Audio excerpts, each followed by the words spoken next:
Good morning 3A and welcome to our first video lesson about general psychology, and today's topic is about the areas of specialization of psychology.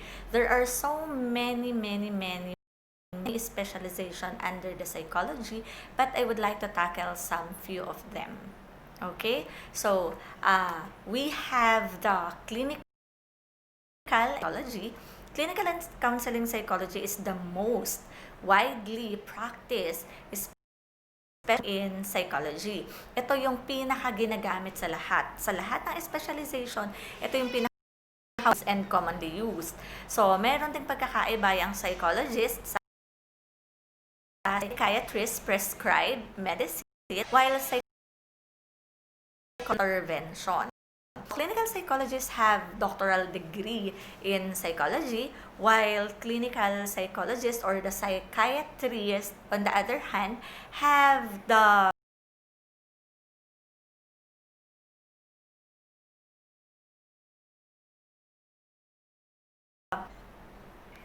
Another area of specialization of psychology is the community psychology.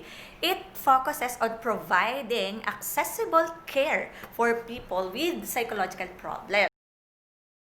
For yung isang society, community, for example, victim of violence.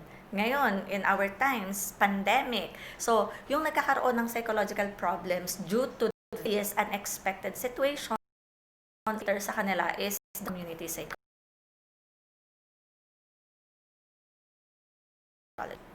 Another area of specialization is experimental psychology. It involves areas in which psychologists often conduct basic research and use an experimental strategy. Di ba nung pinag-aralan natin, historical different school of thoughts of psychology, ay bunga ng mga researches sa psikolohiya.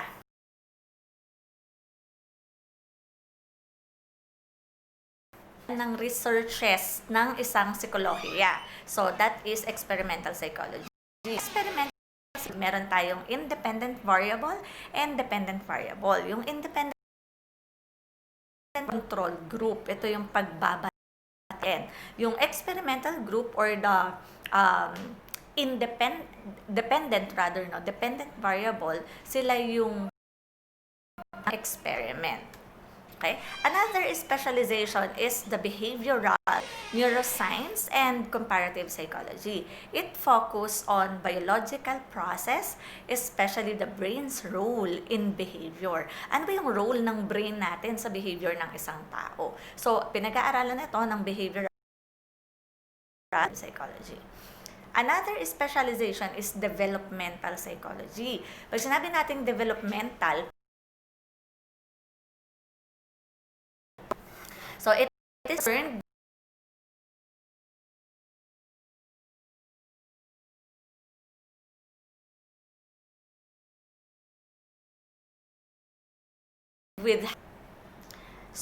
concerned with how we become who we are from nasa sinapupunan pa lang tayo ng ating mga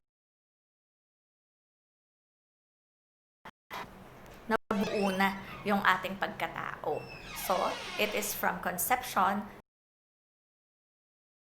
to another specialization is social psychology. It deals with people's social interactions, relationships,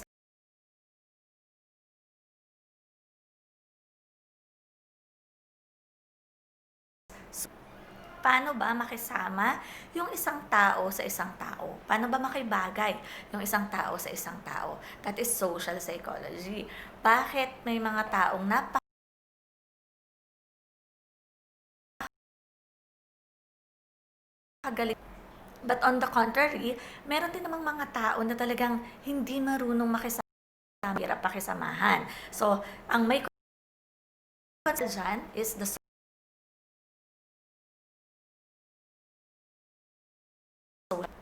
Another specialization is personality psychology. And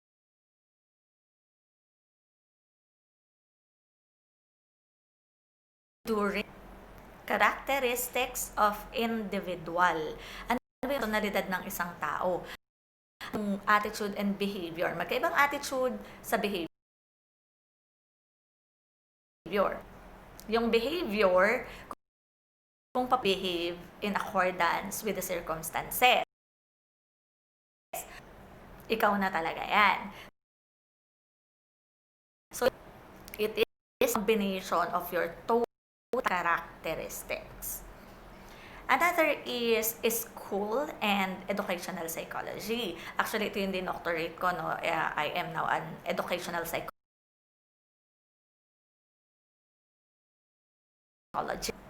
So, ano ba yung concern namin? Our concern is with children's learning and assessment to school. Paano ba matututo yung isang mag-aaral?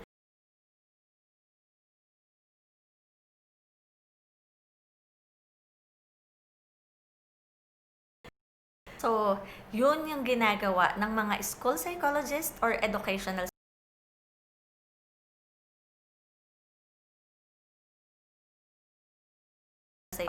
Sila yung dapat na bumubuo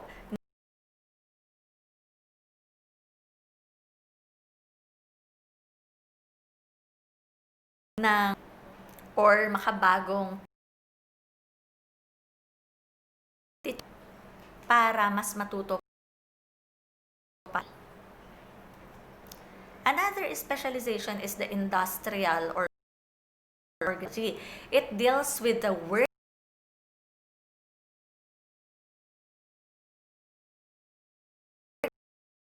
It focuses both on the workplace and the organization. Yung attitude ng isang nagtatrabaho sa isang organization. They are concerned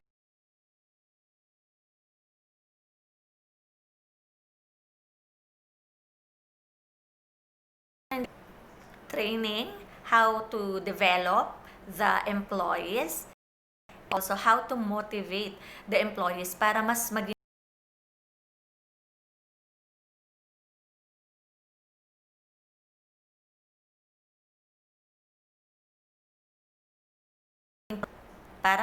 productive sa kanilang trabaho.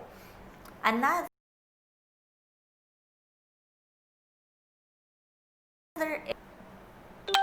area of specialization is cross-cultural psychology.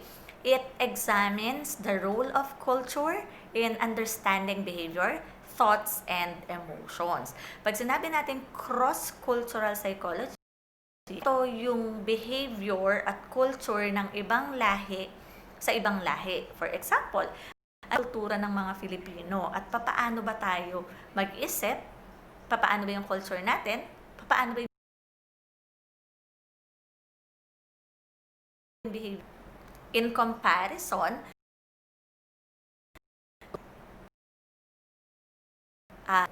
Koreans, Japanese, at iba't iba pang kultura. So that is cross-cultural psychology. Another is we have psychology of women. Kasi 'di ba alam naman natin dati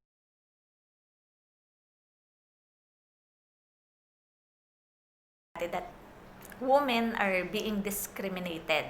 So, mataas masyado yung discrimination. Na pag babae ka, bawal ka mag-aral. Pag babae ka, ito lang yung pwedeng maging work mo. Pero dito sa psychology of women, meron silang sinasabi that the female psychology was decoded. Meaning to say, yung mga ginagawa ng kalihan dati na hindi nagagawa ng babae, ngayon, pwede na rin gawin ng mga kababaihan.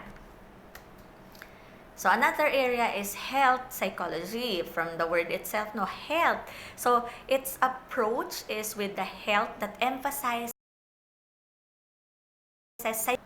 psychological factors, lifestyles, and the nature of the healthcare delivery system. Kasi sabi, kung ano daw yung iniisip natin, it affects our body. Sometimes, kaya daw tayo nagkakasakit because of our psychology. For example, iniisip mo na may sakit ka, so magkakasakit ka talaga. So, pag iniisip mo na healthy ka, so magiging healthy ka talaga. So, yun yung sinasabi sa health psychology. Another is forensic psychology. Actually, forensic psychology hindi masyadong in dito sa Pilipinas. It is more on abroad, no? Pag sinabi kasi natin forensic psychology, it is the field of psychology that applies psychological concepts to the legal system. Ito yung para sa akin pinaka-interesting sa lahat, kaya lang wala dito sa Pilipinas. Forensic psychology, meron kasing mga kriminal na ang ginagawa nila, pinapalabas nila that they are mentally incapacitated para ma-exempt sila sa batas. Kasi once na ang isang tao ay mentally incapacitated or meron siyang psychological problems, he is exempted with the law. So, ang ginagawa ng mga ibang may alam nito, ginagamit nila yon para hindi sila mahatulan ng batas. Instead na sa kulungan sila dadalhin sila sa mental hospital. So, sa forensic psychology, madetermine nila kung nagsasabi ba ng totoo yung kriminal o hindi. So, dito nila malalaman if the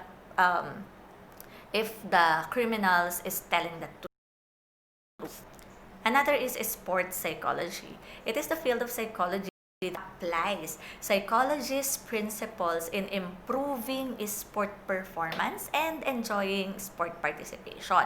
Meron tayong sinasabi sa sports psychology na in order for you to become a champion, wag daw ilagay sa isip mo na magcha-champion ka kasi it will going to stress you out or masyado kang mape-pressure. Pag na-pressure ka, na-stress ka, hindi mo magagawa yung performance mo. So, psychologically speaking, you just need to do your best, enjoy the game, and everything. So, yung championship will follows. Pag nai-enjoy mo yung ginagawa mo, walang pressure, walang stress, magugulat ka na going to become a champion because you did your best. So, tapos na tayo sa specialization of psychology. Actually, napakarami pa niyan, no? Pero yan lang yung dito sa ating general psychology. Hindi naman kasi kayo course ng psychology. Atin sa Pilipinas, pinakatatlong major specialization psychology is the industrial organizational psychology, clinical psychology, and the guidance and counseling. So, among the three most commonly used, it is the clinical psychology. Okay, let's now proceed to which is the scientific research and methods used in psychology. It must be objective, systematic, pag sinabi natin objective, kailangan meron kang layunin. Kailangan may target goal. So, dapat, ano ba yung goal mo? Ano ba yung ini-aim mo? Bakit gusto mong i-research to? Kailangan may problem ka. Kasi hindi ka naman pwedeng mag-research ng walang problema. For example, bakit ba umiilaw yung fluorescent? Do you think there is a problem with that? Siyempre, wala. No? So, ano naman ngayon kung malaman mo bakit siya umiilaw? Alam mo lang siya pero walang recommendations, walang solutions kasi walang problem. So, in doing a research, kailangan may problem ka. At kailangan may layunin ka, ano yung target goal mo para masolusyonan mo yung problem na yon. Second, kailangan systematic. Dapat may sistema ka, hindi pwedeng chaos. Kasi pag chaos yan, magulo rin yung resulta. So, another is it should be testable. Kailangan patunayan mo, ma-disprove mo siya, or mapatunayan mo na tama yung research mo. So, para magawa natin tong tatlong bagay na to, you need to first conceptualization of a problem. Sabi ko nga kanina, no?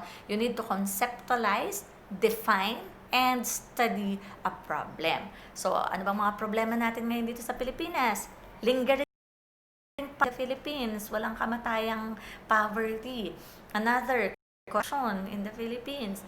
Now, the online learning, no, yung challenges and difficulties in the online learning. Yan, technical glitches. So, yan yung pag-define and identify mo ng problem. Okay? So, after conceptualizing a problem, you need to have a data collection. So, kailangan meron kang observation, interview and questionnaire, case study, standardized test, and physiological research. Una, mag-observe ka sa paligid mo. Ano ba yung nakikita mong problema na kailangang bigyan ng solusyon? At naiisip mo, Another, mag-interview ka. Kasi ikaw lang yung nakakakita ng problema na yan at hindi naman pala talaga. It is just your own perception. So, upon interview and with the use of questionnaire, malalaman mo kung ano ba talaga yung problema ng karamihan. Another is case study. Magbasa ka ng mga case studies. Then, maghanap ka rin ng standardized test para mapatunayan mo kung paano ba, dapat nga, di ba, testable. So, standardized test, dito natin mapapatunayan na talaga bang tama yung iyong rekomendasyon at yung iyong research. Another, last but not the least, is physiological research. Yung mga dating research, basahin mo. Kasi doon ka makakakuha ng idea with them. Doon mo mai-improve pa yung research mo. Second, another katugtong ng data collection. Kailangan natin ng correlational research, experimental research, and multiple research method. Pag sinabi natin correlation, yung isang bagay, binibigyan natin ng relationship sa isang bagay. For example, does the fluorescent lamp affects the studies of... So, binibigyan mo ng relationship yung ilaw tsaka yung sa pag-aaral ng isang bata. So, ang gagawin mo doon, yun yung correlation mo, no? Kina-correlate mo siya. Binibigyan mo siya ng relasyon. Kung makaka-apekto ba yung isa sa isa. So, another is experimental research. Yun na yung magko-conduct ng experiment. Kung kanina kinorelate mo lang siya, pagdating sa experiment, meron ka ng parang maraming variables or maraming experimental. So, for example, gagamit ka ng 3.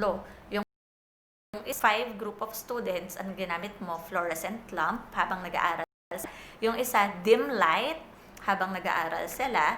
Tapos yung isa is sunlight, no? Pwede yan. So, walang ilaw. So, sunlight lang.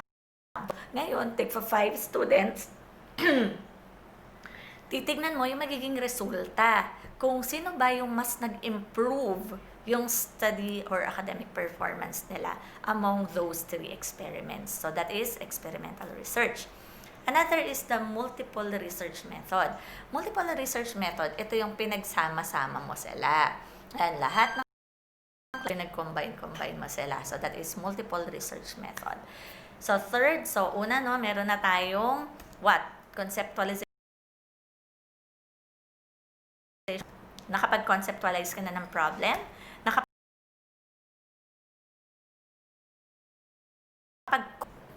Third, you need to do solution. Ano yung mo? Sino ba performance? Ano ba yung naging resulta ng research mo? So, that is drawing of conclusion. So, fourth is revise, and sure. Conclude ka na at nakita mo na panel mo na yan, so you need to revise the conclusions and its theory. Okay? So, we have a diagram of an experimental research study that can be seen doon sa una kong in-upload sa inyo na PowerPoint. Okay, God bless!